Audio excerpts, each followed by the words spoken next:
Hi everyone, this is Bentley out in Kent, Washington. I want to do a few updates. So we're going to start with the rainbow tank. As you can see, this is shortly after a pretty major trimming. But we also have like a new resident who's going to pop on the screen there. We see that angelfish, he's a part of a rehome. Um, he finally got through a quarantine and came out. And he came out shortly after we actually had to deal with another problem in the rainbow tank.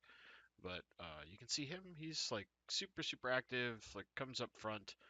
It's kind of a blast. And if you've ever wondered, can a gourami and angelfish live together, or a gourami and a this, or angel and a this, here you go. So it's a big gourami, pretty big angel, lots of rainbows and other smally community type fish, and everybody gets along super well. They'll kind of have places that they love to be, but they intermix throughout the tank. And you can see I kind of zoom in. This is the next like great trim that I have to do is this massive marble queen sword in the back. It's just been really going nuts. Some of the old just have to get trimmed away. And I mentioned there's a little problem in the rainbow tank. We had calaminous worms. I'm sometimes mispronounce that, but I got it all treated. I got some levamisole from Greg Sage, which shout outs to Greg Sage, awesome guy. But I did lose a few people. Like I lost three of my Wapoga red lasers. I lost my juvenile turquoise. And I lost a couple of my Irians. And that really sucked because they all kind of it just like hit me really fast, and I missed some of the warning signs until it got a little late. And by the time some of the meds got here, I'd lost a few. Anyway, everybody's better now. So here's the blue Moscows, the blue Hawaiians that are really hard to get a hold of. And as you can see, like my camera does not want to focus very well on my cell phone, but you can start seeing all the colors starting to really come in on several of these guys. And that little male right there, they're just old enough to where you can actually see male versus female now.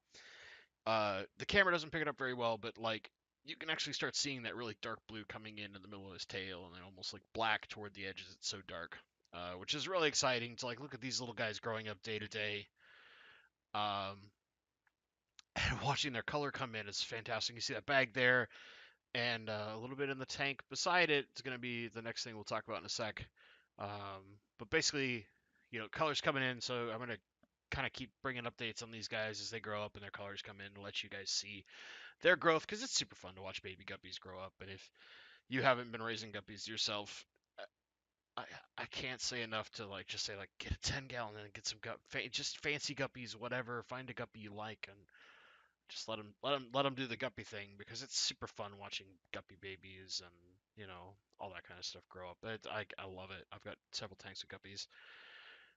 So this is also shortly just after the Greater Seattle Aquarium Society's first meeting of the year because they do a break during the summer.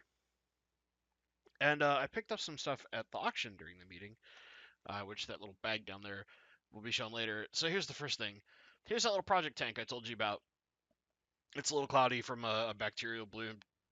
Ignore that. But you can see I got these 20 guppies. There's sunset guppies and a few others mixed in, but the sunsets are the one I'm keeping. I'm giving the other, like you can see the ones that kind of have like a half black look to them. They're going to a friend, my friend Akiko.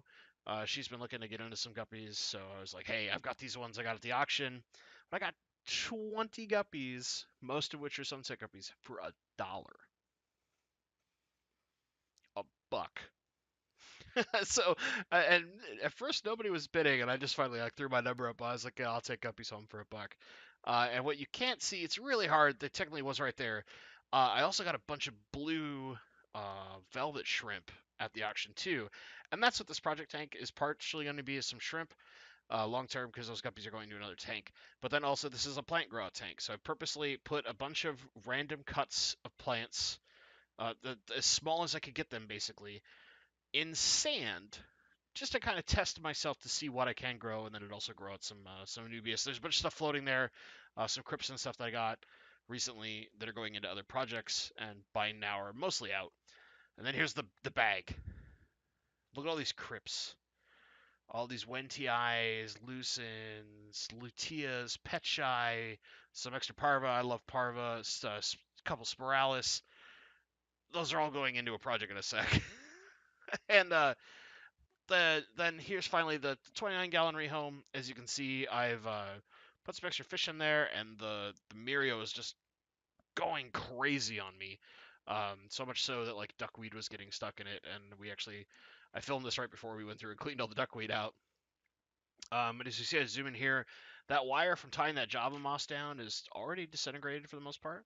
And you can see the Java moss is just like growing in, looking good.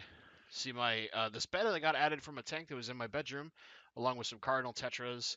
So that's some of the extra stock that's come into this tank.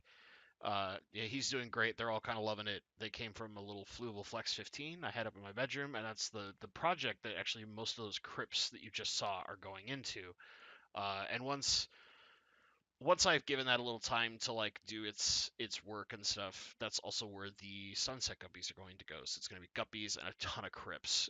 It'll be a fun little tank. It's kind of a personal project tank for my room, just something to cheer me up when I'm doing stuff on the computer or whatever. Just a quick thing to turn my head to and look at and love. But as you can see, things like doing great. I'm probably going to trim some of the Miro back. Might even remove it. Not sure. And then finally, I wanted to do an update on the cribs.